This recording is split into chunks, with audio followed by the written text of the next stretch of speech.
Olá a todos, eu sou a professora Bernadette e hoje nós vamos falar sobre memória operacional ou memória de trabalho. Antes, para compreendermos um pouco melhor sobre o que é a memória de trabalho ou memória operacional, nós vamos falar sobre a memória explícita e a implícita. Definição: memória explícita são aquelas que retêm os conhecimentos adquiridos. Ela retém os conhecimentos adquiridos, lembrados, e são utilizados conscientemente. Por exemplo, quando nós vamos fornecer o número do nosso celular. Assim que uma pessoa nos pergunta o nosso endereço, o CEP. A memória implícita, quando a memória se manifesta sem esforço ou intenção consciente, no caso, escovar o dente, andar de bicicleta.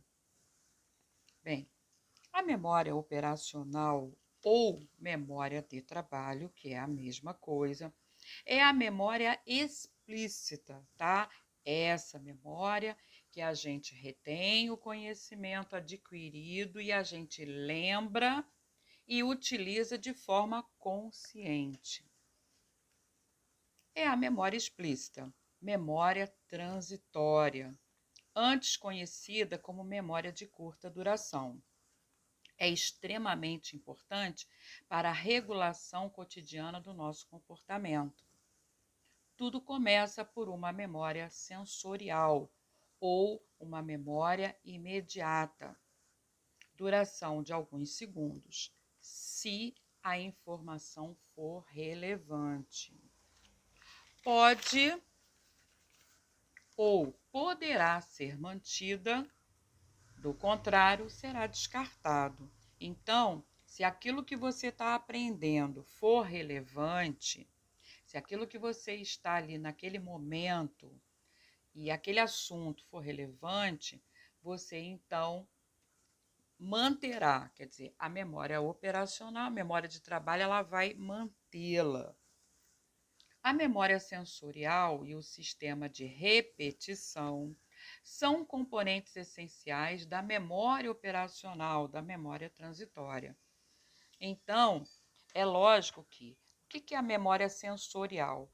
Por exemplo, às vezes a gente sente um cheiro e a gente imediatamente liga ao da onde vem esse cheiro. Ou esse cheiro nos remonta, nos transporta para, vamos dizer assim, um momento da nossa vida. Vem essa lembrança.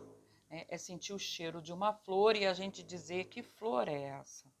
Ou sentir um cheiro de um perfume, lembrar de um momento, uma música, o som, uma imagem. Essas são as memórias sensoriais.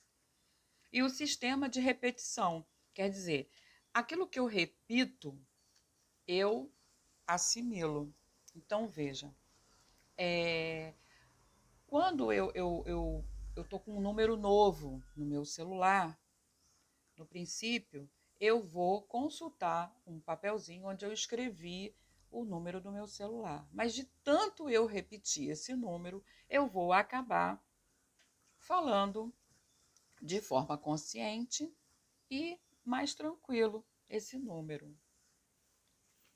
Os sistemas neurais responsáveis por essa memória constituem uma unidade de processamento que lida com vários assuntos de informação, como sons, imagens, né, o pensamento. São utilizados para atividades como a solução de problemas, o raciocínio e a compreensão. Aí a gente entender como essa memória está ligada ao processo de ensino-aprendizagem. A memória de trabalho, a memória operacional, dispõe de um processo adicional que vai permitir a conservação da informação por mais tempo. É feito por meio da ativação de registros. Já armazenados no cérebro, tornando-os acessíveis à consciência para o uso na ocasião. Então, veja, quando a gente aprende a multiplicação, o professor ensinou todo o processo da multiplicação e eu compreendi, eu assimilei o que é a multiplicação. No momento que eu vou aprender a potenciação, eu então vou recordar o tempo da multiplicação para compreender melhor a potenciação, a radiciação, que elas estão intimamente ligadas àquele primeiro momento que eu aprendi a multiplicação. Se uma informação for ativada um número suficiente de vezes, ou se puder ser associada a sinais e pistas que levam a registros já disponíveis, a memória operacional poderá conservá-la em disponibilidade por um período bem maior, que pode chegar a horas ou mesmo dias. Por exemplo, essa questão aqui que eu falei a respeito de sinais e pistas. Veja, às vezes quando o professor vai trabalhar o acento, a crase, né? Então, assim, vem uma série de regras de crase, mas no momento que o professor dá para gente aquele versinho, né? Eu vou a, volto da, tenho que crasear, volto de, crasear, para quê? Então, eu aprendi um mecanismo para eu lembrar em que momento eu vou usar a crase nessas situações simples, né? Eu vou à Bahia, eu volto de ou eu volto da? Se eu volto da, tenho que crasear. Se eu volto de, crasear para quê? Então eu não vou esquecer. E automaticamente esse versinho, essa rima, vai acionar a minha memória, me trazendo a lembrança de algo que eu já aprendi e eu vou então adquirir. A memória de trabalho, isso é muito importante. A memória de trabalho ou memória operacional pode ser comparada a uma central de operações, onde as informações são mantidas na consciência pelo tempo em que elas forem necessárias. Algumas informações já arquivadas no cérebro podem ser trazidas à consciência, de acordo com a necessidade da ocasião. Memória. O que é memória? Memória são registros que dispomos de coisas já conhecidas. Já sabemos como funciona a memória de trabalho ou a memória operacional. Então, o melhor é ficarmos atentos às suas limitações e sejamos seletivos sobre a informação que devemos ou queremos processar. Crianças e jovens, é muito importante que haja a supervisão de pais e professores, tanto em casa como na escola. No momento do estudo, que é o momento da memória operacional, da memória de trabalho,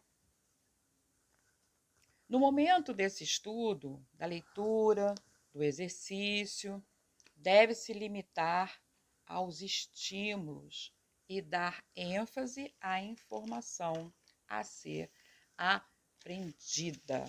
Então, é importante que neste momento, no momento do estudo, no momento que eu vou precisar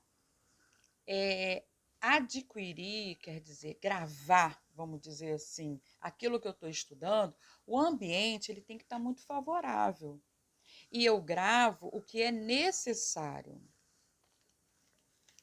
Bem, o recomendável, né, no momento que você vai ativar essa memória operacional, essa memória de trabalho, é ter um local com menos estímulos distraidores, reduzindo assim o máximo possível com os barulhos, conversas laterais, luzes piscando, sons. Então, é importante que o momento do estudo tenha um ambiente calmo, tranquilo, com boa luz e com menos distração possível.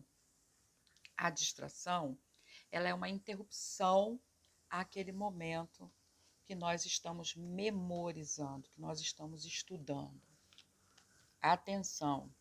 O cérebro se dedica a aprender aquilo que ele percebe como significativo. Então, veja, é importante nós entendermos que o cérebro, ele vai se dedicar quando ele vê que aquela aprendizagem é significativa.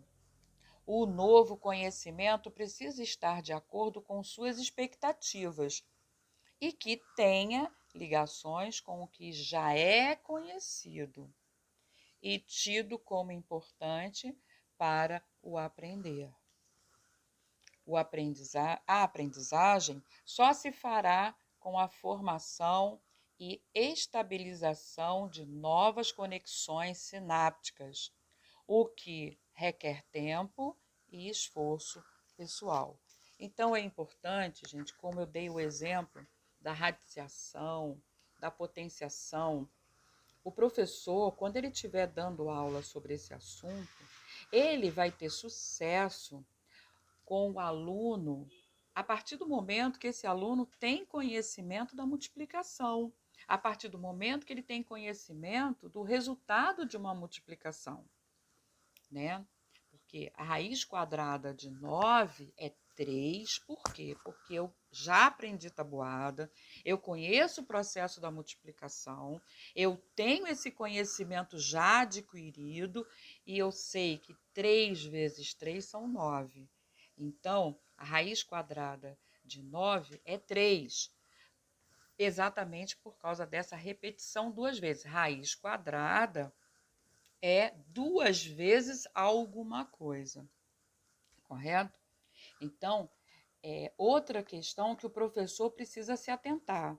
Não adianta um professor dar um texto, um assunto maravilhoso, mirabolante, se a criança não sabe ler e interpretar. Então, é necessário, antes de da criança estar com um texto na frente, estar com um livro de leitura na frente, ela precisa saber ler e escrever. Ela precisa ler e interpretar. São coisas bem distintas. Muitas crianças leem, mas não interpretam o que leem, não entendem o que estão lendo. E isso são aprendizados que precisam ser aprendidos. Desculpa até a redundância, mas são aprendizados que precisam ser aprendidos.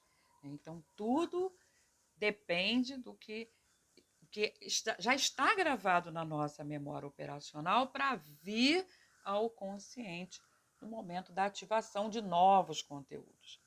Ok? Então, fica aí mais um estudo, né, sobre a memória. É importante o professor ter esse conhecimento. Muito obrigada pela sua atenção. Dá uma curtida, faz o seu comentário, tá bom? E, se possível, compartilhe. Muito obrigada.